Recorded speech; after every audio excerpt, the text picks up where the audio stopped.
Let's turn to the tragic passing of former MTV VJ, talk show host, and ET family member Ananda Lewis, who lost her 5-year battle with breast cancer. Ananda rose to fame in the mid-90s as the host of BET's Teen Summit. I know you guys got some questions. Then joining the golden era of MTV, co-hosting TRL with Carson Daly and Hot Zone. In October 2020, Ananda Lewis shared with the world that she has been quietly battling stage 3 breast cancer for 2 years. 4 years later, in an interview with Good Morning America, she reflected on the way she wanted to be remembered. That I loved hard and lived loud and didn't back away from problems and loved this life and was okay with letting it go too. End quote. On June 11th, 2025, at just 52 years old, Lewis passed away in hospice care at her Los Angeles home 7 years after her diagnosis. As we honor her, we look back not only on her extraordinary career in activism, but also her childhood, personal journey, and the lessons she leaves behind. We're also going to tackle the controversial case of the medical industry that has been going after her pretty hard, especially after her death, which I personally think has been very disrespectful. But I am curious to know what you guys think in the comments as we discuss. But before we get into it all, first, hey friend, welcome to my channel karinealourde, where we break down and deep dive the most iconic stars through history. If you're not yet subscribed, please be sure to do so. And if you're already subscribed, please turn on your notification bell so you never miss an upload. Now, without further ado, let's get into this video. Let's start first with her childhood. Born on March 21st, 1973 in Los Angeles, California, Ananda Lewis was the second daughter of Yvonne, an account manager for Pacific Bell, and Stanley, a computer animation specialist. Her middle name, Ananda, is Sanskrit for bliss. Her parents divorced when she was just 2, and she and her sister moved with their mother to live with their grandmother in San Diego. During that time, their mother sought healing with an extended trip to Europe, leaving the sisters behind. Lewis later reflected on that painful time of abandonment, stating, "It was like she nurtured me and carried me in her womb and then completely left," end quote. Her relationship with both parents was complicated.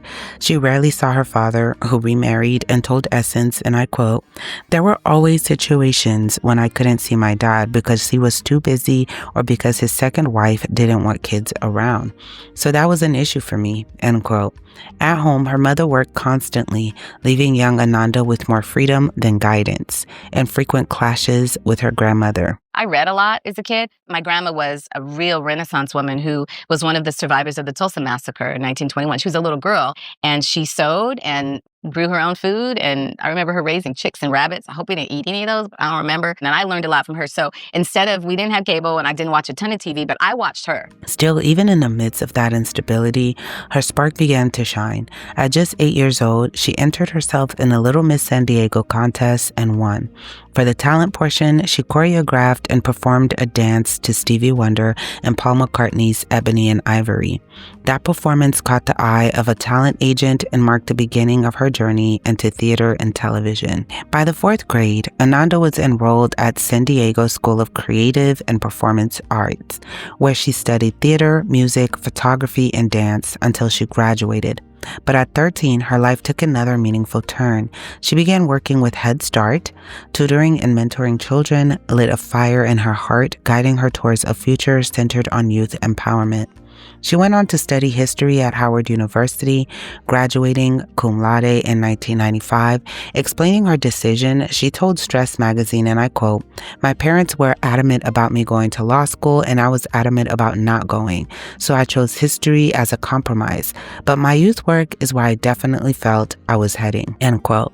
Even during college, she poured herself into youth programs like Youth at Risk and the Youth Leadership and Development Institute. Reflecting on those summers of mentorship, she shared, and I quote, "I had 20 young folks every day for 3 months per summer. It was so intense to witness the impact of my work," end quote. That dedication to young people would later guide her towards an unexpected but life-changing opportunity. After college, torn between law school, Teach for America, and graduate studies, Ananda's youth group helped make her decision.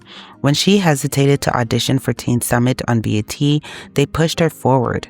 My youngins were like, if you don't audition, everything you taught us about reaching for our highest potential is basically BS, end quote. She recalled within months she was hosting the show. For 3 seasons, Teen Summit became her platform to tackle tough topics, homelessness, teen pregnancy, and more, giving teens both representation and hope. The show earned an NAACP Image Award in 1997 for its It Takes a Village episode featuring Lewis' interview with Hillary Rodham Clinton. Her success at BET soon led to MTV, where she hosted Hot Zone and quickly became a household name. But she never strayed from her values. She openly shared her experience as a survivor of Date RAPE at 15, using her platform to advocate for self-esteem and abstinence among young women. If I had more self-esteem, I could have said no, end quote. Lewis also used her MTV presence to challenge artists and media portrayals. She recalled regretting how she once confronted Q-Tip about scantily clad dancers in his video, wishing she had handled it more thoughtfully, but it reflected her fearless commitment to speaking her truth. I saw you interview Q-Tip the other day on MTV, and you got all mad at him for having like booty shot. I've gotten a lot of comments about that. Somebody said to me in a club, and you're welcome, thank you. Somebody said to me in a club, why were you so hard on Q-Tip? And I said, we have to start being harder on each other. I saw you in a video too, though. You saw me in Thug Girl, and I talked about that on the show. And the girls had their asses out. Did you I get wasn't mad? one of the girls. Yeah, but your ass is out all the Can time. I remind you that was... oh, my ass ain't out right now. Come on now. Chris, there's a difference in having on tight pants and knowing how to carry yourself and having a thong going up your butt and shaking your ass and your titties. There's a difference. There's a difference. There's a difference. And it's not about the woman's body. I think women's bodies are one of the most beautiful things on the planet. Yeah, but don't get mad at the guy. What about the girls? It's unfortunate that women are valued just for their bodies. Right now. But if you show your body... We have so much more to offer y'all than that. And if you let us give you more than that, y'all be so happy. No. So happy. No. Just let us give you more than that. No. But you got to approach me not showing me that at all. Because if you show it to me... us and you only pick out those of us who are showing our bodies. Hey, wait a minute. So approach those women who aren't. If women didn't wear makeup, we just without makeup. I don't believe that. Case in point. You worked at MTV. You worked at MTV. You worked at BET. Yeah. What's the difference? Ooh. I hear money. You know what, though? For me, the money was like number 3 on my list of why I'm leaving. Okay. I loved Teen Summit. It was my favorite show of all time so far. And I think it did so much for the consciousness of young people. And I miss it for those reasons. I don't miss necessarily working for BET as a network. I love, I don't want to watch. You want to watch a reflection of yourself, right? Yeah. You watch because it's black people, right? I watch because the only black network in the world should be more reflective of the reality of black life. Because I don't know many people living like that. Okay. And I'm sure you as well. Right. There are too many of us who are young, black, and successful to still be represented. And I won't go that far. I don't want to disrespect Mr. Johnson. They gave me my first start, and I really appreciate it. Yeah, that's how you got that coat. Exactly. Now, I got this coat from Roberto Cavalli, actually.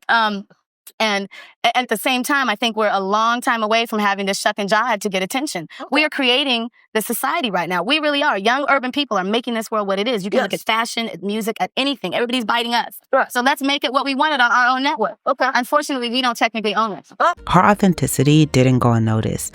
Bob Cuspid, MTV's senior vice president for production, told the New York Times in 1999, in the past, our talent was sometimes just pretty people who could read cue cards. But when we brought Ananda to MTV, we decided we were going to do a lot more live televisions, end quote. And she did a lot of interviews with a lot of people in the beginning. And because she was so likable, a lot of the stars loved to be interviewed by her because she was so likable and regular like them. You know, she wasn't like fangirling out, but she wasn't too serious like a Barbara Walters or Oprah Winfrey. She was just a regular person to them. And they flocked to her interviews and actually became really friendly with her. So she did interviews for the likes of like Beyonce, Britney Spears, Chris Rock, NSYNC, so many more. And she was also one of Aaliyah's really, really good friends. Ananda rose to fame in the mid-90s as the host of BET's Teen Summit. I know you guys got some questions. Then joining the golden era of MTV, co-hosting TRL with Carson Daly and Hot Zone. Britney Spears, In 2001, Ananda stepped away to launch her own syndicated talk show. Then in 2004, she joined our one-time sister show, The Insider, as a correspondent, where she got behind the piano with Stevie Wonder. And in 2005, she sat down with the late Suzanne Summers, 18 years before she lost her own battle with breast cancer. What you put into your body today will have a direct effect upon your health down the road. That sounds right. One is fine. And the other one fine too. Give it up for Aaliyah and Ananda Lewis.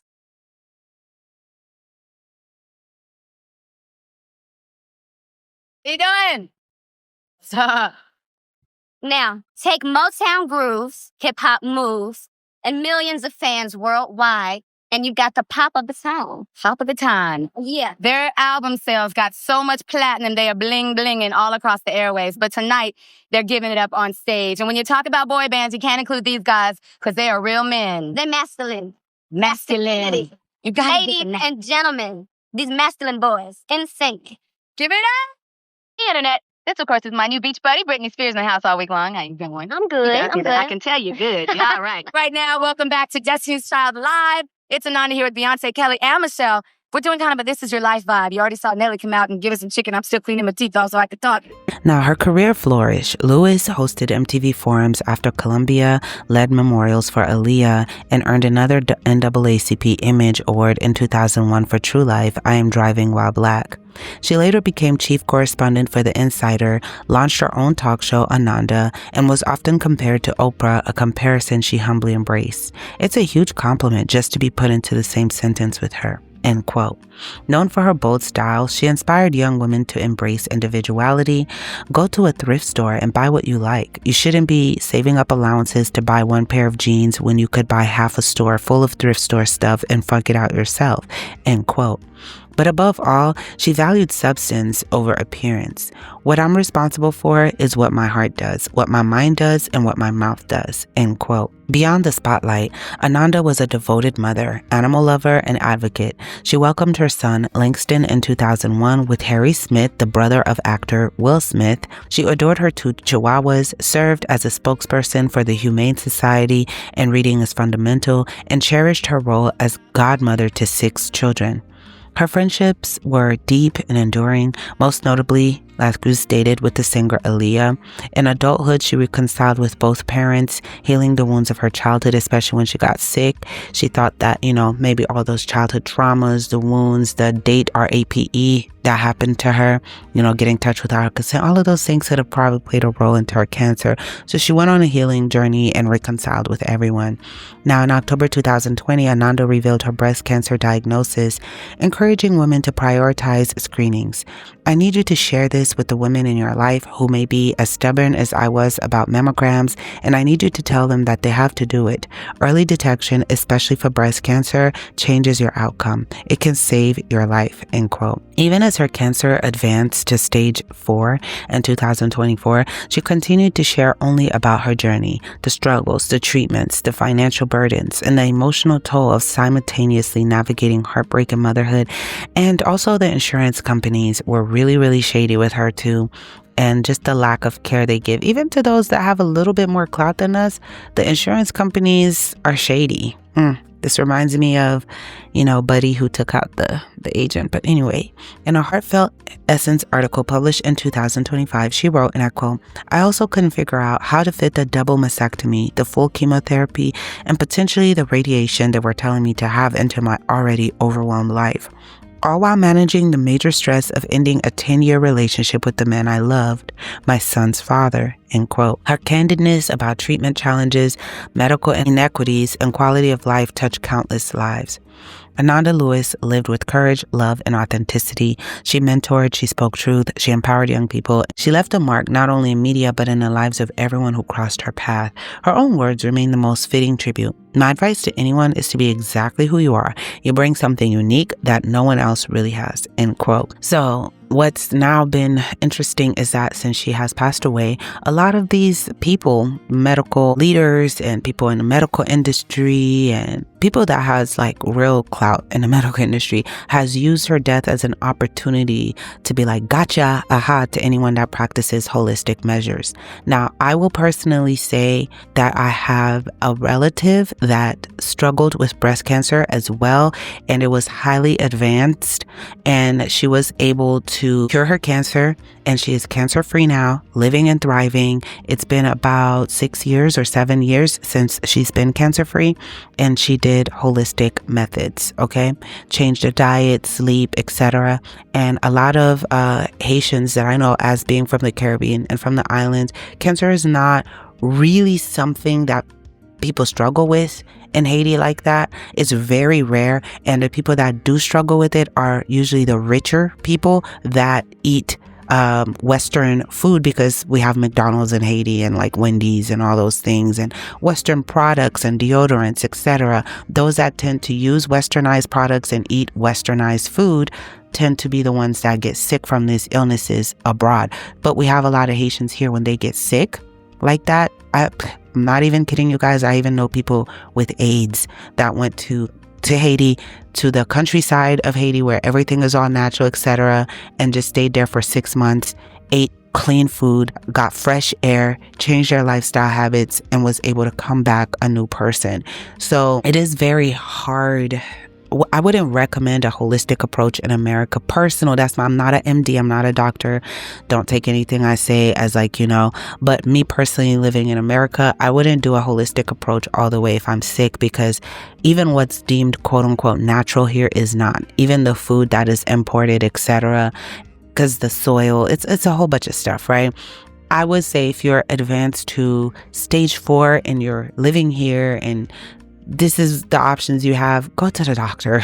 Just go, because they have not set up the system in a way where you could actually go the natural holistic way. Though some have, but it takes a lot of effort, a lot of financial resources, a lot of education support to be able to really live that lifestyle. It takes a lot to really live a pure, clean lifestyle to the point of regaining your health back. But I do want to show you guys some of these clips of what these doctors were saying and how hard they were going towards her and using this as an opportunity. Ananda leaves behind her husband, Will Smith's brother, Harry Smith, and their 14-year-old son, Langston, who was by her side when she passed, then a few hours later graduated from middle school.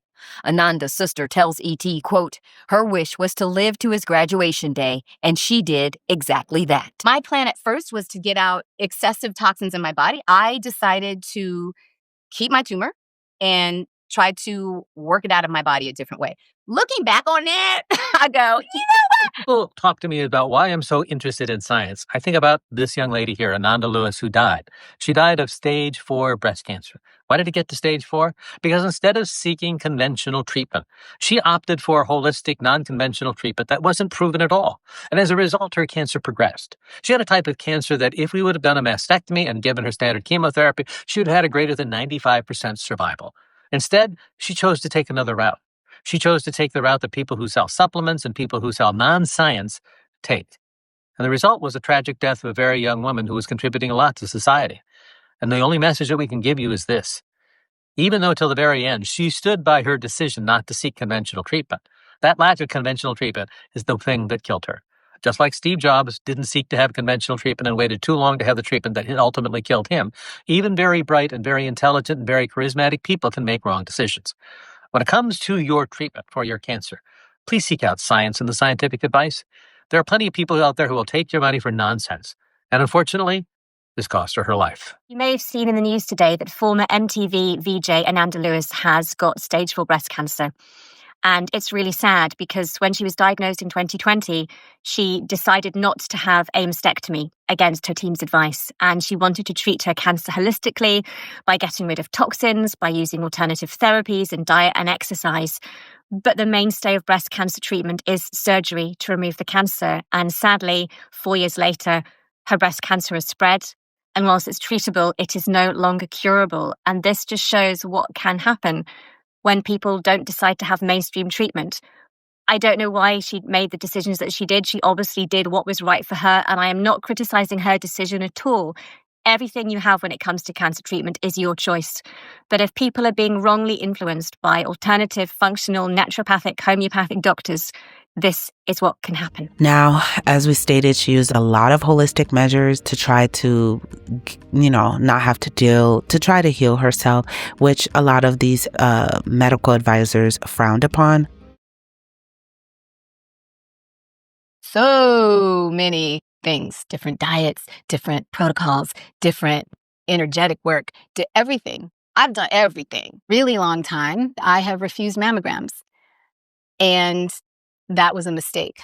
I watched my mom get mammogrammed for 30 years almost. And at the end of that, she had breast cancer. And I said, radiation exposure for years, breast cancer. Yeah, I'm going to pass. Thanks anyway. I am stubborn. I'm going to admit that up front. Those of you who know me know that's true. And I stand by that thinking. I stand by the research that shows that an accumulation of radiation in your body can cause cancer. And here comes the but. But what I didn't understand and what I need you to understand, the reason I'm here telling you my business is because if I had done the mammograms from the time they were recommended when I turned 40, they would have caught the tumor in my breast years before I caught it through my own breast exam, self-exam, and thermography. And they would have caught it at a place where it was more manageable, where the treatment of it would have been a little easier. Instead, what I'm dealing with is stage 3 breast cancer that is in my lymphs. I need you to get your mammogram. Conventional approach to cancer doesn't really look at prevention because they make their money off of finding it and killing it, right? So there's no money in prevention. You are the person and one of the only people who can do any prevention because it comes from what you eat and the emotional environment you surround yourself with, how you treat your body, how you deal with toxic chemicals that we're exposed to every day, the kind of stuff you carry your food in, like plastics. I mean, I'm learning so much about my responsibility in creating this, and that's not blame. Responsibility is your ability to say, I can do something about this because I had something to do with it being here, right? For me, that's what it is. Mm-hmm. And so it isn't, oh, shame on you, look what you've done. It's, hey, I don't have to put my hands in my life in someone else's hands. My life is always in my hands. And there are things that I can do to turn this around. Cancer is a process that the body undertakes because of certain things. And if you can fix those certain things, what I believe and what I'm witnessing is that you can start to reverse that process. All sugar is a problem that's created. And anything they make from corn, soy, and mainly corn and soy, like canola oil. I was shocked when I walked into the Whole Foods hot bar that I've been feeding my child from for years off and on. And there's so much canola oil in that food. Canola oil is like to me, I'm just going to say this is my opinion. Pardon me, because I love Whole Foods, but they need to change this. Yeah. Canola oil is the single most toxic food you could eat, in my opinion, because of all the damage it does to your brain, to your nervous system, to your body. And because it's so pervasive in all the foods, they do these studies and they say, oh, well, this much of it is only going to cause this. So when we think of studies and they say, oh, a triple blind study makes it right. The study game is a racket too. So I trust those with a grain of salt. But you know, they're doing these studies and say, oh, okay, if you have a tablespoonful of canola oil every day, here are the effects. And those aren't that bad. And so the FDA approves and says, oh yeah, that's not that bad. Plus they get paid. That's a whole nother conversation. But that's not that bad. Okay. But you're not eating a tablespoon. It's in everything you're eating. You're eating about a cup of it a day. When I used to make cakes for my son, because I thought I was doing a healthy thing by not buying them at the store, it called for a cup of canola oil. And I poured that sucker in there like, yeah, because I had no idea. I smoked cigarettes for almost 14 years and I drank way too much. And that was very common. Right. Literally the environment. That was the climate. That was what was going on. But I will say, if you are struggling with cancer or you know someone that's struggling with cancer, at the end of the day, do what's best for you, your children, your family, if you have kids, and do what is best for you. Okay? Just do what is best for you. She was at peace with her decision, though there was a lot of criticism. You left your son behind. So it kind of like you were at peace, but, you know, you left your son behind. So is it, you know, I don't know. It's conflicting, but she had a lot of time to talk to her son. She had a lot of time to talk to her loved ones, get her affairs in order, her life in order. So I'm sure those who love her, though it is hard, it is tough because they know she was at peace and this is what she wanted. It, you know, kind of helps with the trauma a little bit, right? I don't know. We can't speak on that. We're extremely close. He was her only child. She homeschooled him for many years as well. He is her legacy. Did she leave him with a message? She spoke to him both in the hospital, you know, privately. They were face to face. He was laying across her chest. She spoke to him at home several times. She spoke to him extensively. And she knew that we were going to take care of him. We will take care of him. Well, you know, and I want to clarify because people are saying she chose not to get treatment, and that's not true. She did have treatment, and she survived for over 6 years, did embrace traditional treatment and took traditional medications under an oncologist's care. So she also received radiation, but she didn't go the complete traditional route. And as an MD, you know, it was extremely difficult for me because, of course, I wanted her to go the traditional route. I'm actually a survivor myself. My mother is a survivor. I went the traditional route, and, you know, knowing what I know as a physician, that's what I hoped for. But at some point, I had to really come to the understanding that this was her choice, this was her body, and this is how she wanted to proceed. And she was very successful in extending her life. I know of many people who had stage 3 who did completely traditional medicine and, who are not here or who didn't last as long as she did. So I think there's something to the sort of treatment that she chose in terms of, diet, exercise, other forms of treatment that included low dose chemotherapy. Um, and as I said, even though I didn't agree with it, in the end, I accepted it because it was her choice and I supported her in that. But thank you guys for tuning in. Comment below your thoughts. What do you think? And leave some hearts in the comment section and some flowers for her. And I will see you guys in the next one.